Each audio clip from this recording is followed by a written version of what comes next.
Alors, il nous a été rapporté que plusieurs leaders togolais de Petronpé, de Timol et de plusieurs sociétés de trading ont été interpellés par la gendarmerie suite à des plaintes, des dépositions de leurs fioles. Oui, plusieurs fioles ont dû déposer des plaintes parce que pas satisfaits.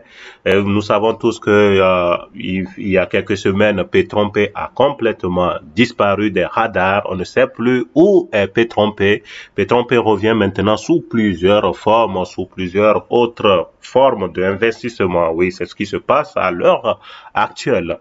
Donc, et vous savez, avec l'ère de Petronpé, il y en a qui croyaient tellement à Petronpé. Ah, cher leader, Petronpé a encore payé ce matin. Ils ont vendu leurs biens pour Petronpé, qu'ils ont abandonné leur boulot pour Petronpé, parce que plusieurs des leaders aussi leur ont vendu des illusions. On croyait tous que oui, Petronpé, c'était vraiment la fin de la galère.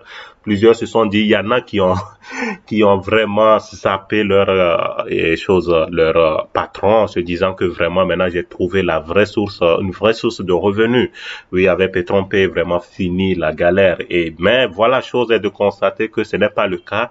Les investissements en ligne, ce n'est pas vraiment le cas. Il y a toujours une fin, voilà, qui est toujours lamentable. Mais s'il y a des gens vraiment qui doivent être interpellés dans toute cette histoire, surtout pour Petronpé, ce sont des leaders qui animaient la plateforme Zoom parce qu'ils en savent vraiment quelque chose. Oui, ils sont vraiment liés intrinsèquement avec Johnny Grand, on pourrait dire cela. Ils ont été aussi vraiment été des pions de Johnny Grand, mais ils en savent quelque chose. Si on arrive à les incarcérer, sûrement ils vont dire quelque chose.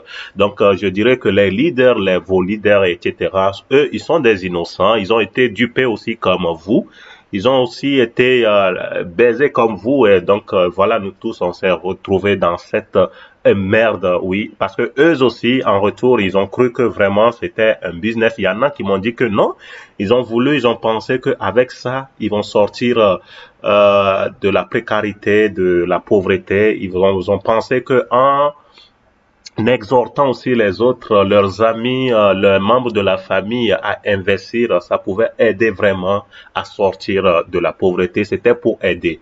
Mais vraiment, ils se retrouvent actuellement dans la merde. La gendarmerie leur demande actuellement de rembourser la totalité des investissements de leurs fioles, ou soit ils iront donc en prison. Alors voilà, c'est ce qui se passe à l'heure actuelle. Donc les investissements en ligne, oui, ça finit toujours mal comme ça. Investir sur des plateformes centralisées, et ça finit dans l'amertume.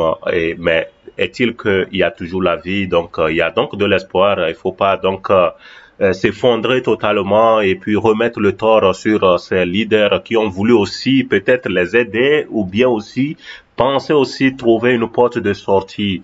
Donc nous sommes tous dans la merde à présent.